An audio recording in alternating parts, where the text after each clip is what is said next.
మౌనియు నిరాహారుండును ముక్త కేశుండును. మాట్లాడదు. మాట్లాడటం అంటే అర్థం ఏమిటనమాట? మాట్లాడటం అనేటువంటి దగ్గరికి వచ్చేటప్పటికి ప్రపంచం అంతా వస్తుంది. ఎప్పుడైతే మౌనాన్ని అవలంబించామో అప్పుడు అది భగవదాయత్తం చేసినట్టు, మాటనంతటినీ కూడా భగవంతుడికి సమర్పించినట్టు అవుతుంది.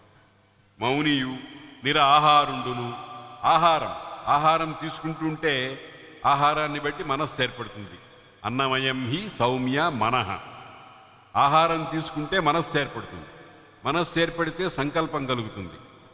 అక్కడి నుంచి అనర్థ పరంపర ఉంది కదా. జాయతో విషయాన్ పుంసః సంగస్తేషు ఉపజాయతే, సంగాత్ సంజాయతే కామః, కామాత్ క్రోధోభిజాయతే, క్రోధాత్ భవతి సమ్మోహః, సమ్మోహాత్ స్మృతి విభ్రమః, స్మృతిభ్రంశాత్ బుద్ధినాశః, బుద్ధినాశాత్ ప్రణశ్యతి అని భగవద్గీతలో చెప్పారు కదా. ఆ రకమైనటువంటి సర్వ వినాశము కలుగుతుంది.